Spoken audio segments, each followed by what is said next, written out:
Hello and welcome to today's live stream. Today's live stream is all about creating virtual jotters in Google Classroom. And I'm really excited to be joined by Jena Brenan and Craig Murray. And they're going to take us through how we create virtual jotters, what we can use them for, and then just some advice on how children and young people can access them in the classroom and, get the very most out of them. So let's try and bring in our guests. Hello, everyone. How are you? Hello. Hey, I'm good. Thanks. Good. Thank you so much for joining us. I'm really excited to hear about what you've been doing. So, we'll kind of run through what the plan is. Jena, I think you're going to kick off by looking at the virtual jotter, how it's set up, and then we'll kind of move on to you, Mr. Murray, and looking at what it looks like from a pupil point of view, how they interact it, if there's kind of multiple assignments, how do we hand them in, and then a little bit about kind of file management and the different types of virtual jotters that we can set up. So I think it's going to be a really full session. If you're watching, please make sure that you introduce yourself in the chat. I'd be really interested for you to share your Twitter handle. And Mr. Murray, you suggested people are today sharing their desert island discs. What would your desert island disc be? So we had spoken about it in our department. I had a top 9. I found it quite hard, so I think I would probably say the Rumours album by Fleetwood Mac. It'd have to be that. But then I go the total opposite end of the spectrum and probably kind of Oops, I Did That Again by Britney Spears. Oh, so fantastic. Either end of the spectrum. That makes me feel kind of more comfortable with suggesting that I would be picking one of Lady Gaga's. Yeah, that would probably the newest one, Chromatica's turning out quite good. So it's brilliant, isn't it? Yeah. I haven't quite decided which album I'm going to take with me, but I'll think about it. Jena, what about yourself? I don't know. You're gonna ask me. Probably The Rise and Fall of Ziggy Stardust and the Spiders from Mars, David Bowie. Or I know you're not supposed to pick a best of album, but the very best of Crowded House, or the very, very best of Crowded House. So there you go. We'll let you pick a very best of album. Very flexible with the rules here. And nice to see we've got a couple of people watching from Lark Call Academy. So good morning, Louise, and good morning, Debbie. Nice of you to join us. Okay. So I think we're probably ready to get started. So Jena, if you'll share your screen, I'll be able to bring that in and you'll be able to kind of introduce how people go about kind of from a teaching staff point of view, getting that virtual jotter set up. And I know you're going to look at a jotter that's using Google Docs, and then we'll be able to talk a little bit about how we could substitute Google Docs with other types as well. So yeah. Fantastic. Okie doke. I can see here we've got Louise also Snap for very best of Crowded House, just while we're sharing some Desert Island discs. Okay, Jena, I'll bring your screen in now then.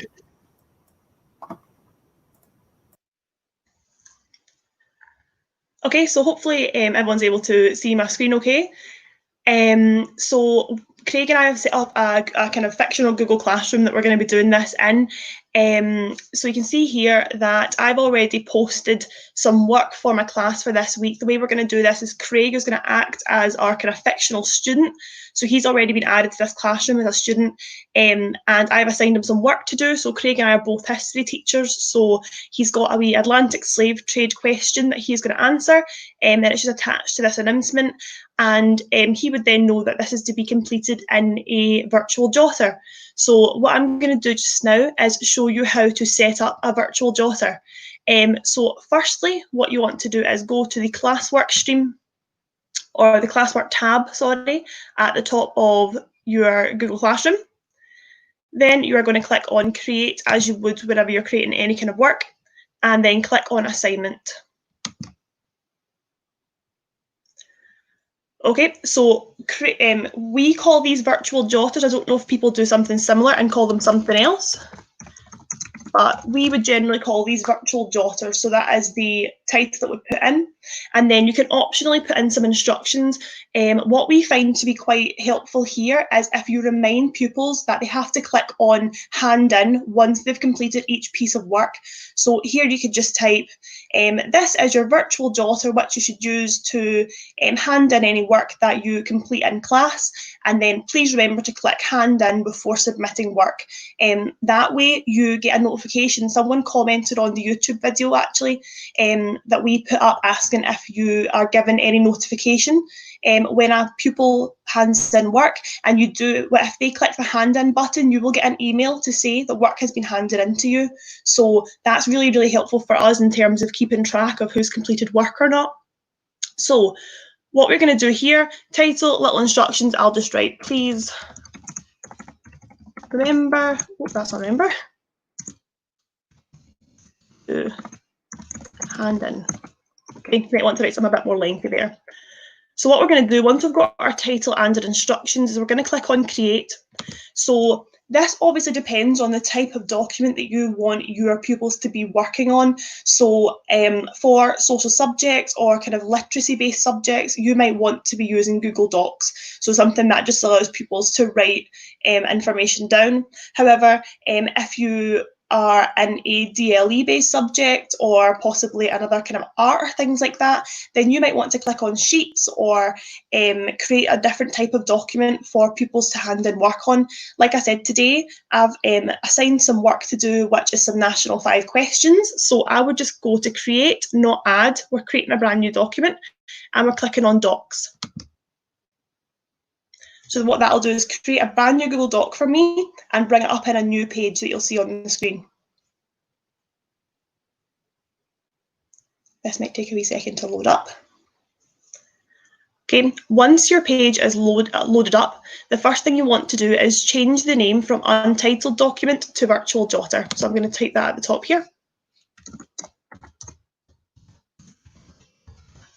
Sorry, this is running a little bit slow. Hopefully it catches up. There we go. And that you'll see there, that's just created a brand new blank document called Virtual Jotter, and that will have saved in our Google Classroom. So pupils have access to this blank document that they can go on. If you want to, you could add the title and the date, or a space for the date, and that would just allow pupils to access the document and they would know, okay, so this is the work I have to do, that heading matches up with the assignment that I've been given. So that can make it a little bit easier for them too. So that's all you need to do on the actual page, is just change the name to Virtual Jotter. And then you can see last edit made seconds ago, so that just means that it's saved. And then we can just hit the X button to come out of that screen. And that document is now created. Now, something that's very, very important when creating a virtual jotter is this drop-down box that is next to the document itself. Currently, it says students can view file. That means they're not able to edit the file. That just means they can access it and read the information. What we want to do is go into the drop-down box, and we're given 3 options here. We're given students can edit the file or make a copy for each student. It's important we remember to click the last box. If we click this middle box, it means that all the students can edit one file. So if you were doing some sort of collaborative task, that's helpful there. But we want to click make a copy for each student. That means that every student is given their own individual blank document for them to work on individually, and it's not a collaborative document at all.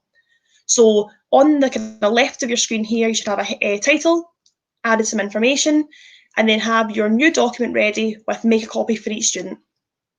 Now, having a look at the right-hand column, this is very important to have your jotter set up properly. So we can see that it's in the correct folder. I've got it here, S3 History, and that's what we called our Google Classroom, and it's available to all students.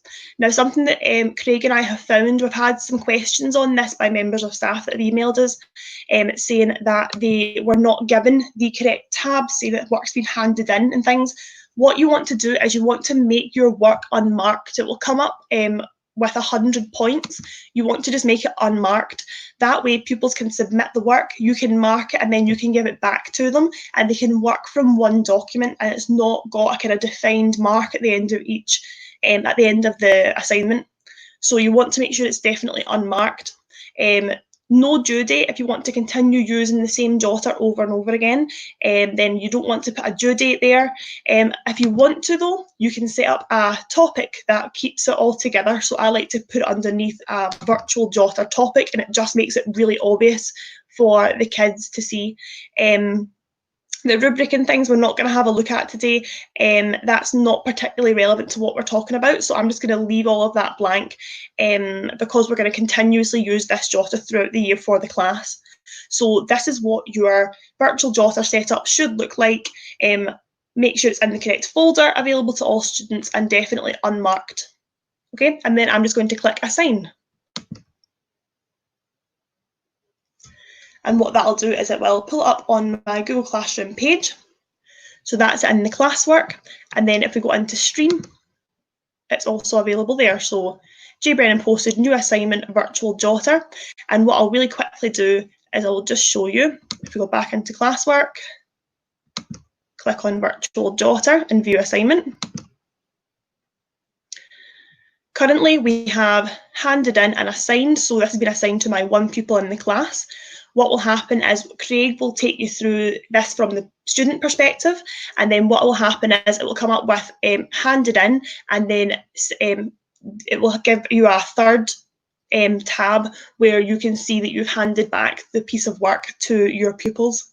So that's pretty much how to set it up. Just make sure you're always clicking that you want to have it as unmarked. That's the kind of key part that people kind of ask questions about sometimes. So hopefully I'll just hand you over to Craig just now, and he'll take you through. Oh, I think Miss Brenan has accidentally closed her window, so she has vanished. Yeah. I think it's probably a perfect time for her to vanish if there was such a thing as a perfect time. Yeah. So we kind of saw there that the virtual jotter was being set up as a Google Doc, and then a copy of that Google Doc was being made for every student. Jena didn't assign a points value to the virtual jotter because it's something that's going to be repeatedly used. So no value is entered in there.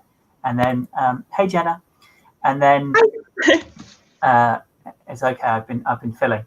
And then with the due date, because it's something that's ongoing, is going to be used repeatedly.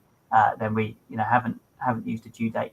One of the ways, so I haven't been calling it a virtual jotter, but I have been using it exactly as you've described. So I think the use of that language is really good. So I'm going to move to creating creating virtual jotters and using that. So for my National 5 Computer Science, we have to do some coding, and I've got a series of tasks in the jotter that I've got on the screen here. And each of these tasks, I've now got a space underneath them where they would put in a screenshot of their program working and a screenshot of their code. So I can use, move to this language of saying, go and do work in your virtual jotter with your Python exercises. So this is already set up with the exercises for them to do, and then there's the spaces for them to be able to drop their work in. So if you've already got a doc that you've made, you don't necessarily have to create a brand new doc. You can share one that's already been made. Is that right, Jena? Yeah, you should still be able to go on and edit it almost like a worksheet. Yeah. But I think what you said, if the phrase virtual jotter was being used across departments, then a pupil would know their virtual jotter in accounting is the same as a virtual jotter in biology, and it just makes it a lot more accessible to them and parents, I think, if they know it's the same thing everywhere. So if you've already got either Word documents or Google Docs that are set up, or a series of worksheets, and you want to bring them together so that you've kind of scaffold the working, you don't have to give children a blank document. You can give them something that's partially created or fully created with activities in it. The only thing is you couldn't go back to the virtual jotter and change everybody's all at the same time once you've shared it with the children. So once they've received their copy, you can't go back and change that copy. But what you can do, like you would have in a class, is multiple jotters. So you might have a homework jotter, you might have a classwork jotter, you might have a practical work jotter. You can have different jotters. And when you get to the end of your jotter, albeit a digital one, so you're never actually going to get to the end, but when you finish using that one, you can then create and set up a new one, so you can have different jotters for different topics. That's absolutely possible. So I can see a question that's come in here. Good morning, Jen. Once pupils hand the virtual jotter in and submit it, do we then mark it and then return it to them so they can continue to use it for the next task? Yeah, so ideally, I had that question as well, and this can be quite hard, obviously, because we're in lockdown just now, and I know other people have maybe got family commitments and stuff like that. If you're setting stuff up for a Friday to be handed in, and then you're setting a new task on Monday, it seems quite obviously onerous to mark all that work over the weekend, and it feels like you're maybe not getting a day off. But what you can do is you can return it to all the pupils, and then you can mark it while they're able to work on the next task too, which is obviously quite good, because we've had to say that in our department that you might not have marked all their work by the time you set the next task, but the pupils do need that jotter to do the next task. So even if you do return that jotter to them and then say to them, I've returned them to you, it's not all marked, you might see that I'm working on a document at the same time as you, and you'll be able to see your feedback kind of live, and you can post private comments and feedback that way. It just means that they'll be able to obviously access it whilst you're able to mark it as well. So just try to strike that balance. That's a really good point. So when they've handed it in, they don't get access to be able to change the document while it's with you handed in. So they can unsubmit it because it's a unmarked document with no due date. They would have the ability to unsubmit it to be able to continue working on it. But obviously they might be worried about unsubmitting it because they would, not want you to think that they've not handed it in. So I guess it's about explaining to the children that, you can, as a teacher, return it to them and they can continue working on it, or they can unsubmit it and then continue working on it. And obviously you can go in and see if the work has been done. I really like the idea, and I think that what Debbie's picking up on here is the use of the kind of consistent language of a virtual jotter. And I guess across subjects throughout the school, we all know what a jotter is, and all children know what a jotter is. And maybe when we're talking about assignments and things, that isn't such familiar language for them. And assignments sound a bit more formal and almost assessment based, whereas doing classwork and you want something that feels more accessible. I think the use of that language is really good. Okay, well, thanks very much for the questions. Thank you, Jenna, for kind of that demonstration to get us started. Craig, I think you're going to give us kind of the next view of what it looks like from a learner's point of view before we go back to the teacher to see then what happens next. Yep.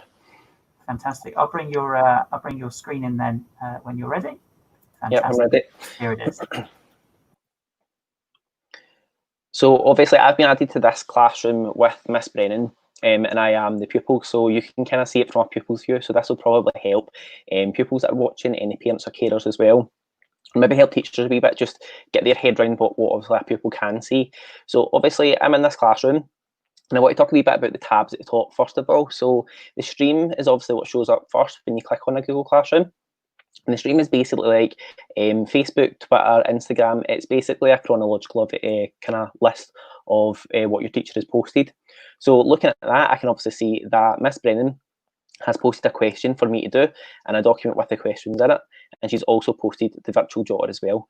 So up in the classwork tab as well is probably the most kind of accessible place to go to see everything. Usually down this side, obviously this classroom isn't fully populated, so you can't see everything that's been posted, but you have all your topics down the left-hand side, which is good. So for my higher class, we have the British topic, Scottish topic, and the European and world topic. So they know that we're currently working on the British topic. So the only tabs they really need to concern themselves with are their digital jotter and the British tab. So if I was a pupil and I was checking my classroom on a Monday, like today, and I want to see what work I've got posted, I'd obviously look at the work that's been posted. So I could see that Miss Brenan has posted this. She's asked me to do one question from the list and to complete it in my digital jotter. So looking at this one, if I was a pupil, I'd probably want to attempt the second question, and you can obviously kind of copy and paste the question, or you can simply remember the question. Something you can also do as well is you could maybe split your tabs. You can do this on various different devices, having the tab with the questions on one side and having the digital jotter on the other, or you could simply write it down. So this question is asking me to describe the methods used to discipline slaves on the plantations, and it's worth 4 marks for National 5 and 2 marks for National 4. So if I had to go back, I know that that's my question. I would go into my virtual jotter, and I can see up here that that is where the document is. So I would click on the document, it would open up, and it's quite useful to know that the only people who can see this digital jotter are myself, the pupil, and any teachers who are in the class. So a couple of things that's good with that is that obviously any work you're doing is between you and your teacher. Nobody else can see, so you don't need to worry about getting it wrong or anything like that. And you can obviously only see your own work, but your teacher can see everybody else's. You can add a private comment down here if you're maybe stuck with a question. You can type that in there, and your teacher will get a notification. They'll get an email notification saying that you've added a private comment. They can respond to it rather than clicking in the class comments. Class comments, if you're quite happy with it and you want the rest of the class to see it, that would be fine if you want to ask a question in there, because sometimes pupils will ask questions that maybe would help other students and they can talk to each other in the class comments. But if you wanted to message your teacher directly, then you would click in the private comments. So when we get into our virtual jotter, the first thing that I tell my pupils to do is to obviously put down the title and the date. So I would put down Atlantic Slave Trade Questions, and today's date is the 1st of June, if you can believe it. Just so that it separates obviously all the different parts of work that you're doing. So once I've done that, I would obviously start my question. If I was answering this question, I'd maybe actually want to put down what the question was. It's quite good for pupils maybe to copy and paste the question in, just so that teachers can kind of keep track of what task is obviously happening, because teachers have got multiple classrooms running at the same time. So my question was to describe methods of discipline used on slaves in the plantations, and it was worth 4 or 2 marks. So I would just start by writing my answer. I'll not go through a full answer, but I would just start by saying something like, one method used to discipline slaves was the cat. So 9 tails used to whip slaves to make them work faster. So I would just continue on finishing that that question, and then what I would do once I'm finished that, check over it, make sure spelling's right, make sure I've obviously done everything that the teachers asked me to do. But then what I can do is I can click up here where it says turn in, and this is very, very important that you click turn in. If you don't click turn in, your teacher can still see the document, but it doesn't give them a notification to say that you've completed the work. So that would show up if you, and I know in our department we have got full cohort classes just now, just because of obviously lockdown and stuff. So we've got a full second year history, full third year, and there's teachers that are in charge of that. So if teachers are having to, maybe we've got about 120 new second years for history, they're having to look through all of them to see who's completed it, who's not completed it. If you just make sure that you're always clicking turn in, that means that your teacher will be notified to say that you have obviously completed that and that you're ready to have that marked. So what that then does is it brings up this wee screen and it says that it will be submitted to your teacher. You click hand in, and then that will obviously confirm that.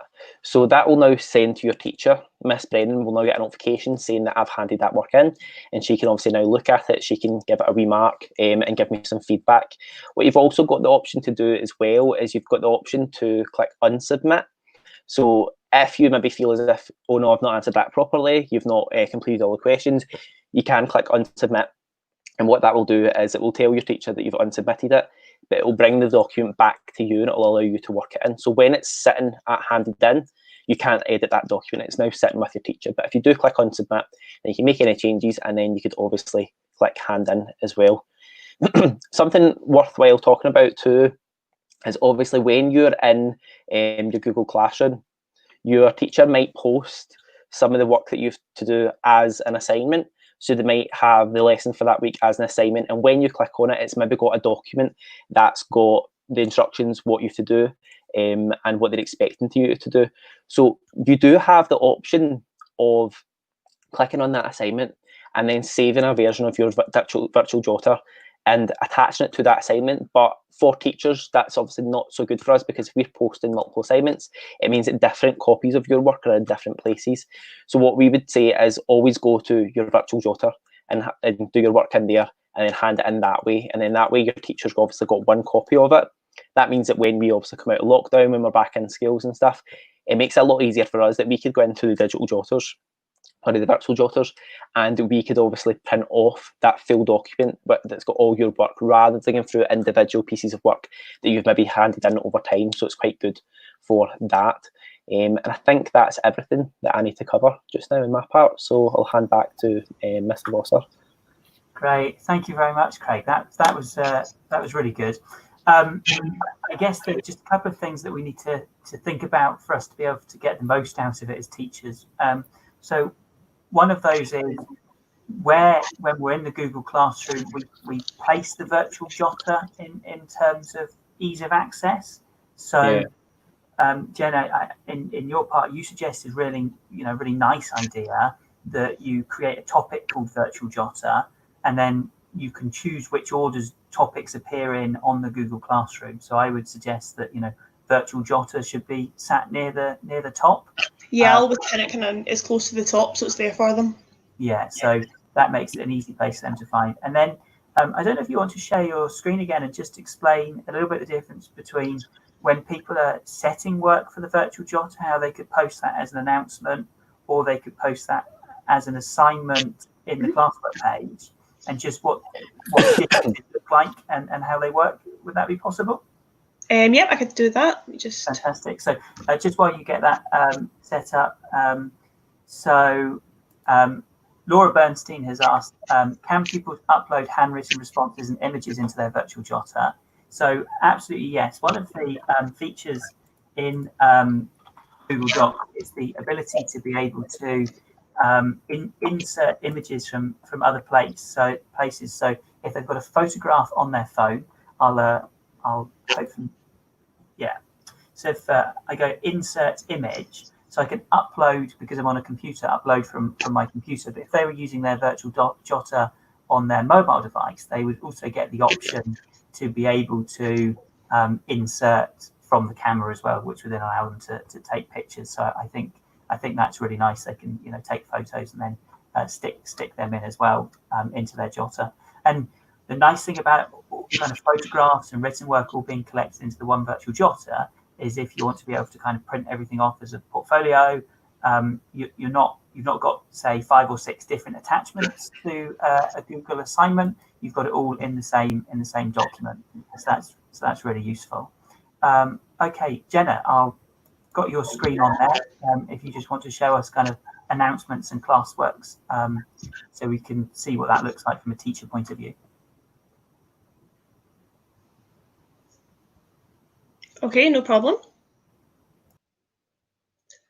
So we're back just on the Google Classroom page just now, and obviously here you can see that I have given work and then my virtual jotters here.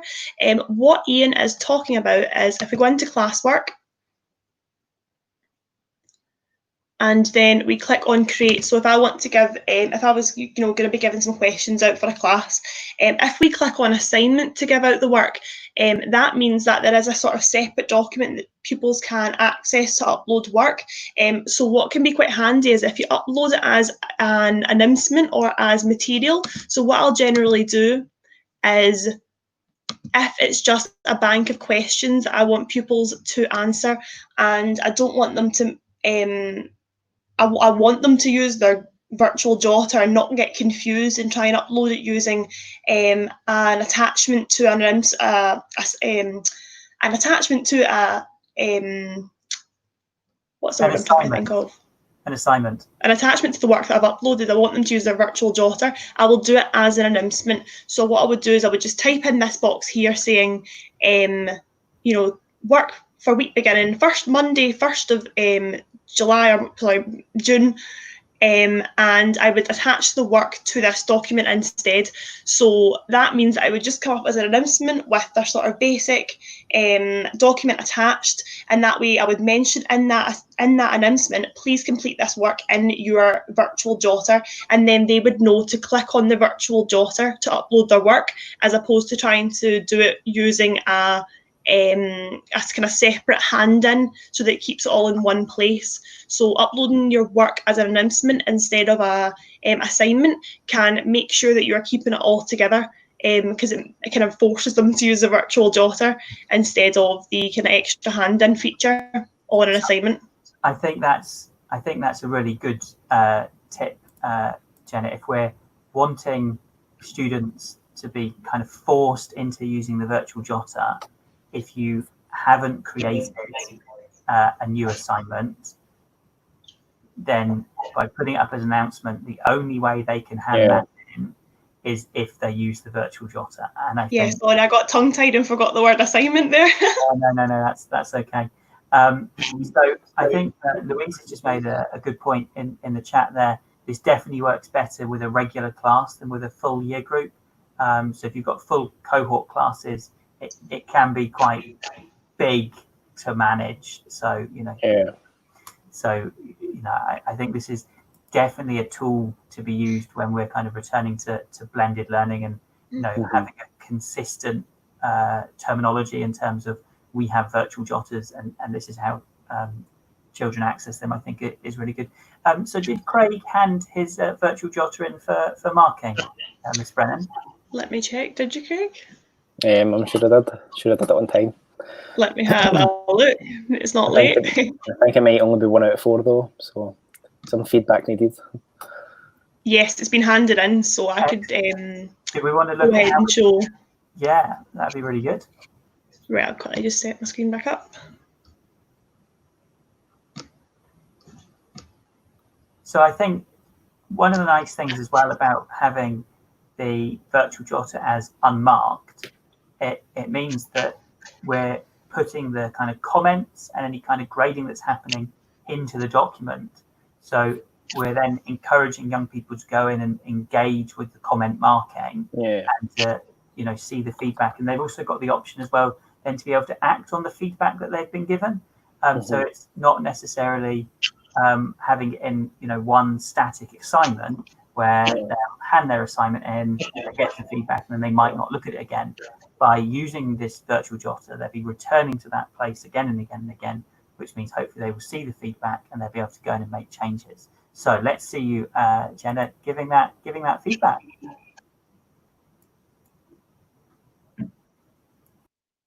Okay, so we are back to my kind of stream on my Google Classroom page, and what I want to do is check and see if any people have handed in work so far. So what I'll do is click on the virtual jotter, and you'll be able to see here that I have handed in and assigned. So I have obviously only one pupil in this classroom, and thankfully Craig has handed in his work on time. So I'm going to click on the document there that he's handed in, and this will pop up with the work that he has done so far.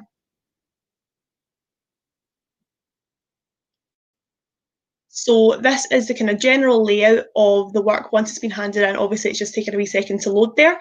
But you can see there at the top, it says C. Murray handed in. So I know this pupil has given me their work to mark.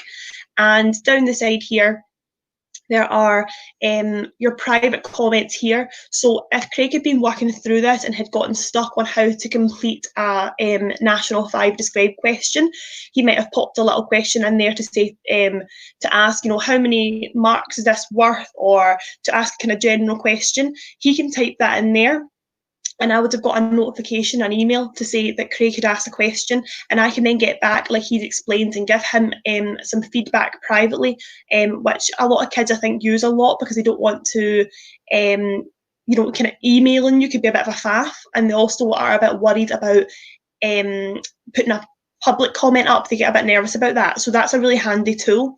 But if you have a look here, just on the left of the page, this is Craig's work that he has completed. So he's got his title, of course, the question that he's chosen. I gave them the option of 4 questions, and he chose this one here. So what I then want to do is, obviously, for speed, Craig just answered the first part of this question. Usually at National 5, he would have to kind of write 4 sentences worth to get the 4 marks. So we'll just imagine that this is the only work that he's handed in for this task, although I'm sure he would have handed in much more. So what I want to do is, this one sentence that he's written is actually very good and would get him a mark. So what I like to do is highlight the section that I want to comment on. So if this was a much larger piece of writing, so possibly in English or things where you've got extended writing, and you want to comment on one specific sentence or one specific section, what I like to do is highlight the section that you want to talk about. And as you can see, this little plus box will pop up on the right hand side just down the edge of the page, and it says add a comment whenever you hover over it. So what I want to do is add a comment here, and basically this is a really, really great sentence, and it would pick him up 1 mark. So I'm just going to say that, great point, 1 mark. Okay, just keep it quite quick and succinct. So that will then pop up, and Craig will be able to see that this specific section of his work is what I've given that particular feedback on. If there's some more of the work done, I would highlight the next section, comment on that, and then what I like to do is at the very end of the work, I would then, oh, that's not what I want to do there.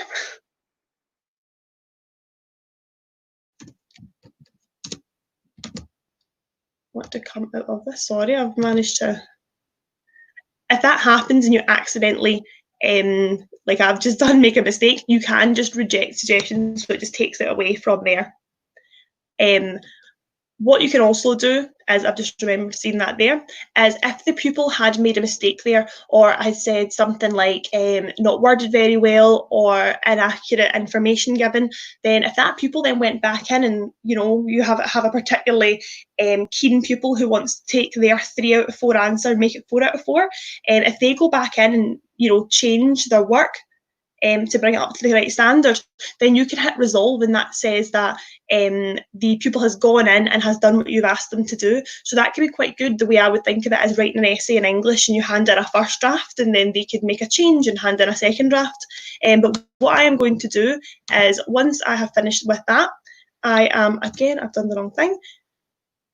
What you can then do is you can click just at the bottom of the screen, at the bottom of the page, and you could just type a kind of overall piece of feedback and just say, you know, great work, this answer is 1 out of 4, what they could do to do better. Or you could also add that as a private comment if you want to. You could add a wee private comment just saying great work, and give them a bit of overall feedback. And then what you would then do once you've given all the feedback that you want to is you have to remember to click return. So it's just up here in the right hand corner, and once you hit return, it will give you this little pop-up box. Student will be notified and can check any marks that you've left. The pupil will then get an email to say that you have returned their work to them, and that way they can log in, they can have a look at your feedback, they can make any changes, or they can then use their jotter again for the next piece of work that you've assigned them. So what I'm just going to do is X out of that box there. It takes me back to the virtual jotter page, and I'm just going to reload that screen.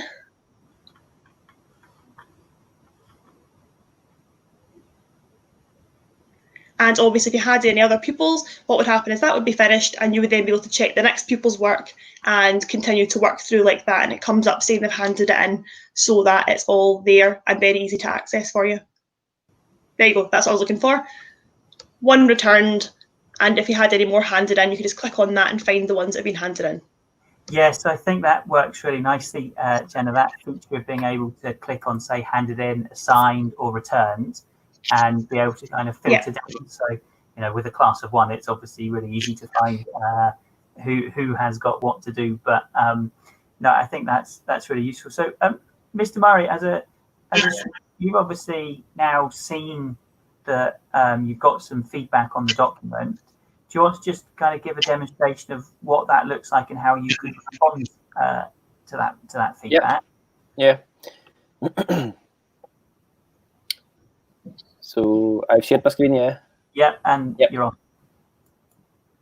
Okay, so if I had to just reload my page, I can obviously see now that it has changed from saying handed in, and I can't edit the document at all, to it is now sitting there. So that's how I know obviously the teacher has has marked out. Also, it came up in my emails. I'm not going to show my emails just now because I've not checked them all this morning, so I don't want people to go crazy about the amount of unread emails I've got this morning. So it would obviously come up in my emails as well. I could click on the link in the email and it would take me straight to the document. But if I click on it, I can now see when it loads any marks left by Miss Brenan, who is my teacher. It's taking a wee bit to load just now, but it should pop up in a minute. Yep. So it starts to say, obviously it shows a bit that's highlighted, and then if I click on that, it will obviously bring up this part here. It kind of highlights it a wee bit more in more detail. So Miss Brenan has said to me, great point, 1 mark. And me looking at that as a pupil, I would obviously think, well, it was out 4 marks. I've not got 4. If I was a wee bit stuck, I could click in here and I could reply to Miss Brenan and ask maybe why it didn't get obviously 4 marks. But assuming that I am a pupil who knows how to do their Disguise questions, I would notice I've only made 1 point, so I would obviously make another point. So I would maybe start to say, well, another method used to discipline slaves was the speculum oris, force them to eat. And then if I had to do another, and maybe a final one, and we could just assume that obviously I fill that out.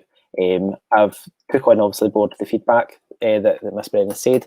I could also, if she had said in the private comments, it would show up down here if Miss Brenan had said, well done, you only got 1 out of 4. The reason you got 1 out of 4 is because you never gave me another 3 ways that they were punished or disciplined.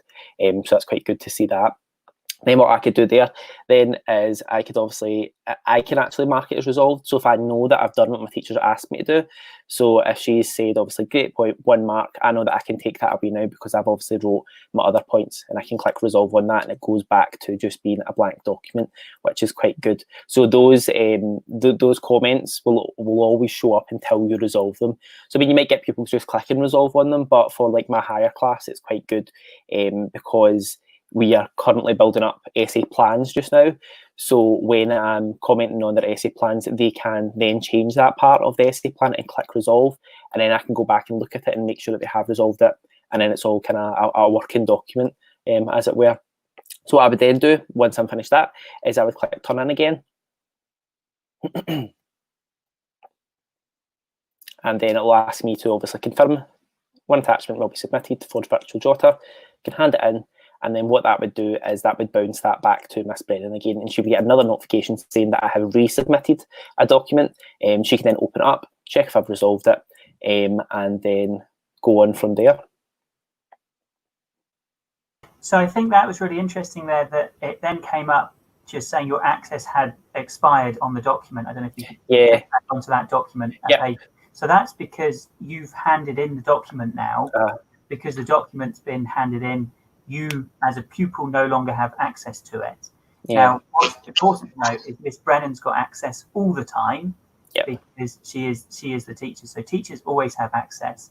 Access for learners drops in and out depending on whether they have got the access set up or not. So I think that's looking really good. And you know, that process of the jotter passing backwards and forwards virtually between the teacher and the learner, I think is really important. And it's we all know the better the feedback young people get, hopefully the more successful they are with their learning. So the focus there is very much on sharing those comments. For our second quiz, we're also looking at creating kind of virtual jotters for each of the units of work that they work on. So I would just show you a virtual jotter that we have on Jamboard. So it's an HTML hypertext markup language. It's the code that websites are made out of, and it's just a simple kind of gap fill exercise, just to kind of people, just to confirm their kind of knowledge of the different tags that they need. And the nice thing about, say, using a space like Jamboard as opposed to Google Docs, if you don't want them to type, I've created a example here where, this is Craig Miller's. I shouldn't take credit for this one. If they're accessing this on a mobile device, they can then write created the document with their fingers, or if they've got a stylus or whatever, then they can use that too. And I think that's, one of the things we need to be really thoughtful about is, how are we creating different types of virtual jotters to be able to differentiate between the needs of, our most able and our least able learners. Yeah, definitely. I think it's a case of as well of obviously like kind of staff CPD. Once obviously staff get more comfortable in the way that you post things, obviously with if they're doing it with a docs document, and then they actually think, well, actually, I would like to do this with Google Sheets. Kind of the limits are endless with it. You can kind of experiment a wee bit, and I would probably say to staff that the best way to do it is just to jump in. Pupils will tell you if they can't access it. There will be somebody in your school that you can contact and say, well, in actual fact, I can't. My pupils can't access this. Why is this the case? I know last year, obviously, when I was a probationer, it was my deputy, Kevin McConaughey, that I always ran to. Don't know how to do this. Why is it wrong? I was uploading maybe like Word files and wanting them to obviously to kind of edit it, and they can't. It needs to be obviously converted into like a docs document, things like that. That's a really good point to pick up on. So yeah. If you're putting up a resource for children to kind of pick a question from, then because they're just copying and pasting the question out. I saw that you had used Microsoft Word document. That's probably because the Microsoft Word document is what as teachers we've already got created. But as long as the virtual jotter is in the G Suite product, so Docs, Jamboard, that you want them to answer in, then the source for the questions or the source for the activities can actually come from any type of document. So I think that works really nicely. I was going to say, Jenna, if you add me as a teacher to your classroom, I'll go and have a quick look at Craig's work. So while you just add me as a teacher, Louise here has asked that kids are often saying that they can't see the comments that you post on the side when they're working on their phones. Is that an actual issue or just the way they've logged in? So when children access any kind of doc or slide on their phones, they see kind of in a preview view, and then in the bottom right hand corner there's a little pen icon, and they need to tap on that pen icon to go into the edit mode of the document. And once they've tapped on that, the comments don't appear at the side anymore. They need to go up at the top, and there's a little comments icon. So I can show you what that comments icon looks like on a computer. It's in a slightly different place, obviously, on the computer than it is on the phone. So I'll just bring my screen in here, so that I'm just loading into the history class now. So in the classroom, I can, as a teacher, I can also go in and see the virtual jotter of the learners. So I'm going to Craig's virtual jotter here. And when I'm in the jotter, so I noticed, Jenna, you were having a bit of kind of a faff with, it was on suggesting mode. So every time you did a space or something, it was coming up. And it's like, that's so annoying. Well, we can actually change from suggesting mode up here and go into editing mode. So then that means the changes that you make to the document, for instance, if you're typing a message in, it just works. So, or if you just want to look at a document but not accidentally click on anything or change anything, then go into viewing mode. So sometimes if I just want to have a quick flick through what everyone's handed in, I click onto this viewing mode, and then I just use the arrow buttons up here to fly through my class's work. And by doing that, I know that I'm not going to accidentally click on something, mark it, change it. I'm just viewing. And then if I'm going in and I want to make changes because I think they've done something wrong, I'll use suggestion mode. But if it's just a bit of formatting, for example, then I just in edit mode and I just make the change. I make the change for them. And if I'm adding a comment in, I quite like just sticking a little purple comment in. Sometimes inline as well, just to mix it up. With the comments icon I was talking about, Louise, for young people to be able to access on their phones, you'll just see here this little speech box with a plus in it that looks like add comment. They get the same box on their mobile phone. It normally sits along the top. And if they click on that, all the comments appear at the bottom. And when they tap on the comment, it highlights on their phone which bit the comment was referring to. So that's worth doing. On the right-hand side here, you've also got a comment bank feature. So you can save comments into your comment bank, and I can highlight something.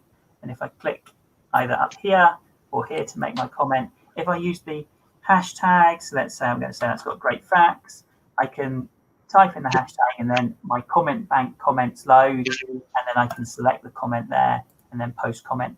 So obviously the more comments you put in your comment bank, the bigger selection you'll get when you use your hashtag to pull items out of the comment bank. But I think the comment bank, to help, if you're marking 30 pieces of work, you might want to make the same comment 5 or 6 times. To be able to use that comment bank should hopefully really help reduce the amount of typing time that you have, and I'm sure we'll find a support video for comment banking as well. And I think what you just showed there, Ian, with both of us being able to access the document, one of the reasons we were weak at this conversation about the virtual jotter started was because my department have just moved to single teacher delivery. So I thought it'd be interesting for people that we have a whole second year Google Classroom with nearly all 15, 19-ish teachers in the department on it, and we take sort of turns around taking a week to monitor the classroom. So it just, again, it makes it easy for different staff members to access the pupils' work at a time that suits them. And if you have multiple teachers in one classroom, then it makes it a lot easier to access. And pupils know where they're handing their work in constantly, and it doesn't matter who's marking it, kind of thing. Absolutely, and I know Mrs. Downey, your faculty head, is watching and appreciates the work that you're doing. So well done. That is good. So I think we've got another question here from Laura. So can you create worksheets with typable fields to fill in? Yeah, absolutely. So in the Jamboard, I created a document there with spaces which could have been typed in or written in. And same with the Google Docs, you can set up your Google Doc and leave gaps where you would like people to type words in. Or you could, kind of highlight it in red or something and write, enter your answer here. And then when you share that, each child will be able to have a copy of it. And I guess it's about, playing with it and working out what you want to do with it. I recently done it from sorry. I recently done it as a worksheet idea for one of the ASN classes and left just an underline where I wanted them to fill in. So if it was a complete sentence, and just in the instructions for the work, I had just written, remember to delete lines, and just kind of explain to them that to delete the line and type in above it. So just to keep them right on what to do.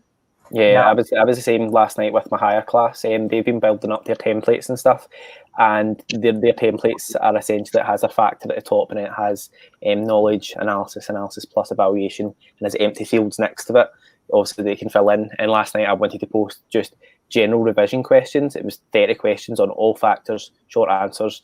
So I'd uploaded it as a table and just had question, blank field, and just said to them, please don't use your digital jotters this week. I want you to use this document. You can edit the document, so go in and type it under there and then hand that one in. And I think that's the thing. If you know what you want the end product to look like, or you've got an expectation of what you're expecting from young people, then you can set your worksheets up or your documents up to be able to help lead them to that product, if that makes sense. And the most able will probably need the least amount of kind of direction and scaffolding. Most able, that's what the most able will kind of need. A blank document will be fine for them, but the least able, who are going to need that scaffolding and that support, the more things that we can put in place, be it gap fills or practical based tasks which they don't take a photo of, or whatever it may be, that's then going to help engage all the learners that we have. And I guess that's the task, isn't it, that we're trying to do. Be able to facilitate learning to happen at home and in the classroom, and more than ever now, those lines between where learning is happening is blended and blurred. So we're just trying to make that as easy as possible. That's what's kind of good in terms of like differentiation and stuff as well, because when you post maybe an assignment, you could post like a couple of different versions of it.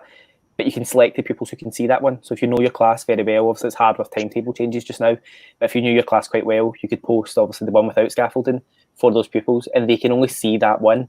So the ones who get a different version of it, it's not as obvious in the classroom, it's maybe a different worksheet that you give. They can only see that version, they can't see that somebody else has got a different version. So it's quite good in that sense. Yeah, no, that's a really good point. You know, you can host individual students, so you can deliver the right type of work to the right young person.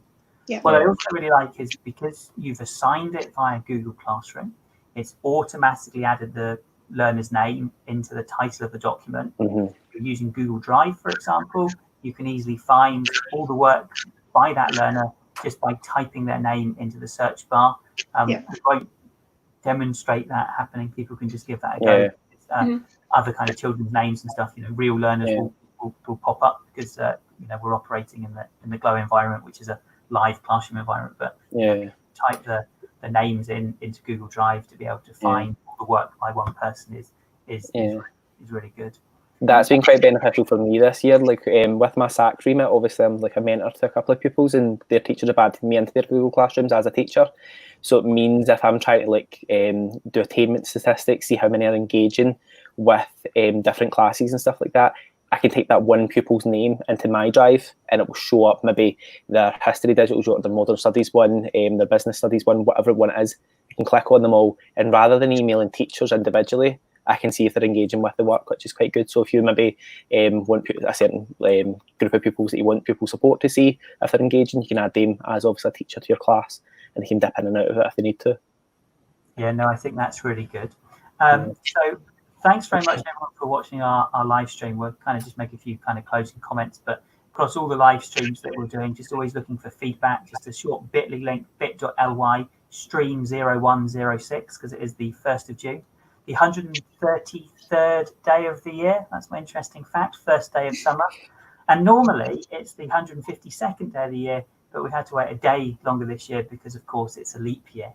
So there you go. I can see you're impressed by those facts. So any kind of final thoughts on the virtual jotters? No, I think all I've kind of got to say is that for staff that might be feeling a wee bit kind of overwhelmed with it, like I think especially for us, like we came into teaching in the midst of all the Google kind of craze, so it was quite easy for us. So maybe staff that have been a bit longer, there will always be somebody in your department, in your school, who has done the Google training, who maybe knows a little bit about it, and dive in and do it. That's the thing. Kids will very quickly let you know, I can't see this, I can't access it. You can ask somebody the question and you can fix it. And I think it's like what you said earlier, Ian, if you know all the basics and you know how you want the end product to look, it's about experimenting. And something that you can do is a wee bit of CPD. The way me and Jena obviously did it, set up a Google Classroom where maybe you're a pupil and another teacher is a teacher, and maybe they flip as well. And you can post it to them first and say, can you see this? Can you access it? Can you click on it? Sometimes myself and Jena will do that with work that we're posting. We'll post it on a Google Classroom that we both share and say, is this shown the right way? Can you do a screen share with me so I can see how you see it? So it's quite important to know that Google Classrooms, they're not just for the pupils. You can use separate ones with staff to maybe do CPD, which is quite good. So I would say dive in, try it, get it wrong. I got it wrong a million times in my probation year, but now at the other end of it, I'm slowly getting there. So yeah, and I think that's such a good point. You can have as many Google Classrooms you like. They're all free. There's no limit. So crack on. And being able to go in as a learner and as a teacher and kind of swapping those roles just gives you an appreciation of what it should look like for the learner as well. So you can't be a learner and a teacher in the same Google Classroom. You can only have one of the two roles. And getting into other subjects Google Classrooms as well. You spoke a little bit about that, Craig. I think is really important because then you can see how they're using it, and you pick ideas up. But start simple, and then as you get more confident with things and your knowledge of the kind of Google product suite increases, then what you're going to do with it and your abilities are going to increase as well. That's great. Lovely. Well, unless you have any more thoughts, Jena. No, I would just what Craig said, just jump in and try stuff, and if it doesn't work, then And the great thing is you can't really delete or lose anything because everything's, you know, backed up into a recycle bin about 6 times, and, you know, all changes are revised, and you get this revision history as well. So, you know, it's impossible, almost impossible. Yeah. You'd have to try really hard to delete something and then go and actually delete it as well. So, you know, and if you're working in the Go environment, even when you delete it, nothing is really ever gone. It can all be got back. So, you know, I guess don't be nervous about it and give it a go. Well, thank you very much, Craig. Thank you very much, Jena. I know there's been lots of people commenting. Thank you in the chat there. It's been a really interesting live stream. I really like the idea of virtual jotters, and that's certainly something that we're going to be adopting as a faculty. So thank you very much for bringing that. And I think that's us. It's 12 o'clock on the dot. So thank you and bye-bye. Thank you. Bye. Bye.